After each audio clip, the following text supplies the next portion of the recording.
Well, hello, everyone. Don Garman and Jackson Vickers here again from Mirador Capital Partners. Here we are in April 2025. What a quarter it was. I would say if you've known me for a while, I tend to keep a bit of a sense of humor all the time, but I find this to be a relatively serious time. And certainly I have felt that come through loud and clear from all of you. Um, you can, you know, you can accept the fact that Q1 was traumatic in the sense that it was the worst quarter we've had in 3 years. It was the worst month we've had since COVID 5 years ago, and we recall the uncertainty surrounding that period as well. So don't beat yourself up if you're nervous or concerned. And I appreciate that we've gotten some texts along the way. One thing you can all rest assured about is when you text me a screenshot and say, "Have you seen this?" The answer is yes, I have seen it.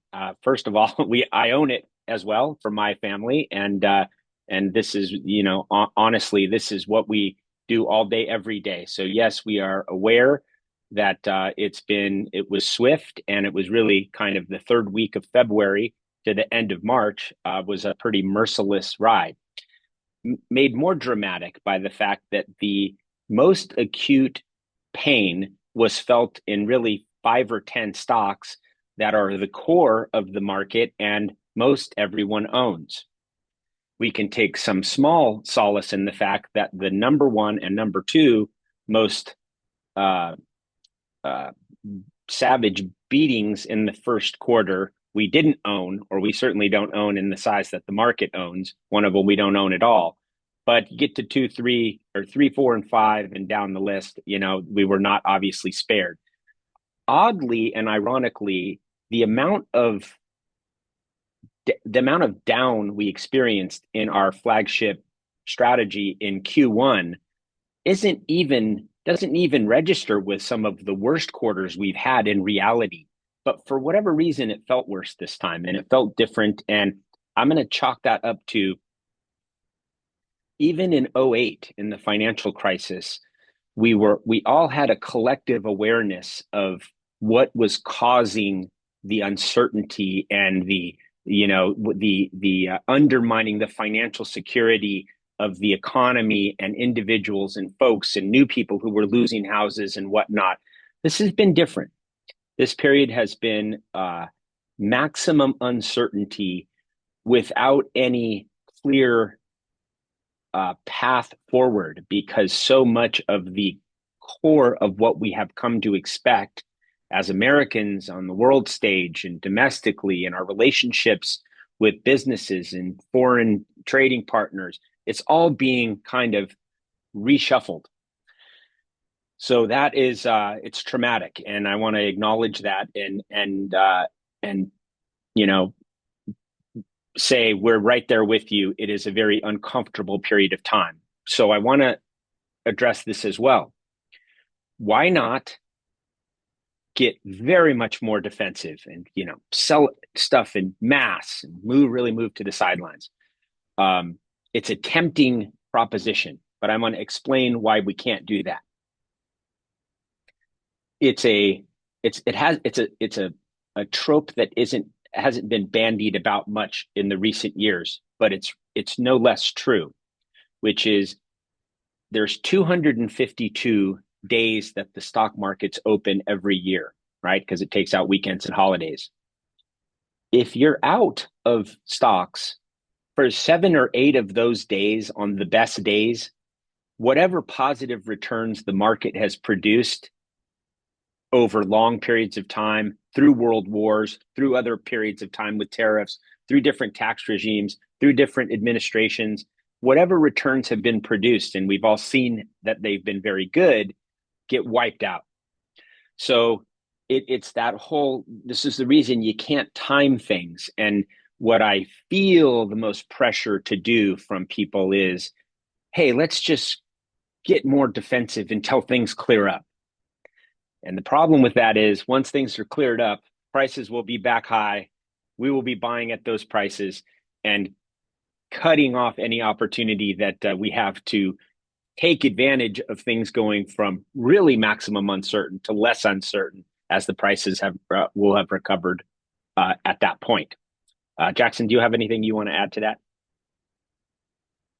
I think the past 3 or so months have kind of felt like a tug of war between corporate earnings expectations and interest rates, tariff trade policies, and inflation.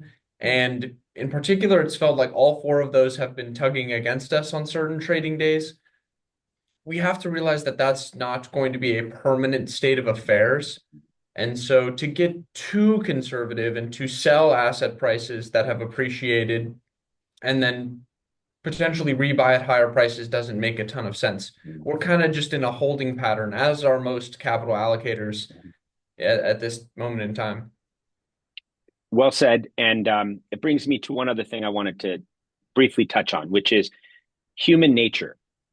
The reason that this has been a challenging proposition for a lot of people, and people refer to the stock market as somewhat of a gamble, and is because our emotions, what has made us successful as a species, betrays us as investors. And what I mean by that is,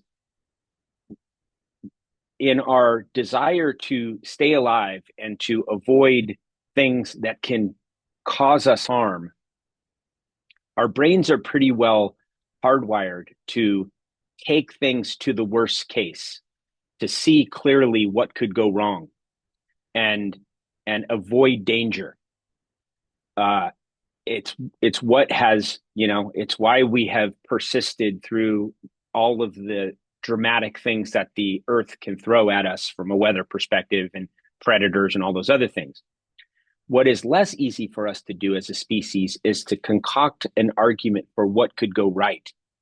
So I just want to talk about that for a second also, because it's important. It may well be that a bit more fair trade policy, uh, shaking up relationships where things have been imbalanced, may give way, in addition to some adjustments in tax policy, hopefully where this leads us to a more prudent fiscal condition for the United States of America on a permanent basis. And if that's where we're really going, there will be a positive response in market prices and in companies ahead. What's challenging at this current acute moment is it's very hard to model what our companies are going to earn, because it's super unclear what of their products will be, you know, what they will pay tariffs on and what they won't, and who's getting them and who's not. But what I know for sure is the people who run those businesses also respond and also have the ability to adapt and change, and their jobs are to continue to grow and innovate and produce products that improve our lives and make more money in the process. And they've demonstrated this time and time again in the past. And so I want to stop short of receiving the gloom and responding to it, because that's simply what other people do, and that's generally not going to be the right thing to do. We have to sort of tap down the emotion in these really, really pivotal times. So the last thing I will say is, I want to end on two notes. First is I want to welcome Asha, who you will see mentioned in the email accompanying this video, to the firm. She was first an intern of ours nearly a decade ago. She's a heptathlete from Cal Berkeley, which of course is a school near and dear to my heart, and went on to receive a couple masters, I think a couple from Columbia, and went on to study in Paris. There'll be more on her bio accompanying this video, but she's a wonderful addition to the firm. Very, very high quality person, highest integrity and intellect, which is, it's absolutely thrills me that she's come to join us. So please reach out via email or say hi to her if you stop by the office. That would be great. And thank you. I will end on this note for referring your friends and family into the firm.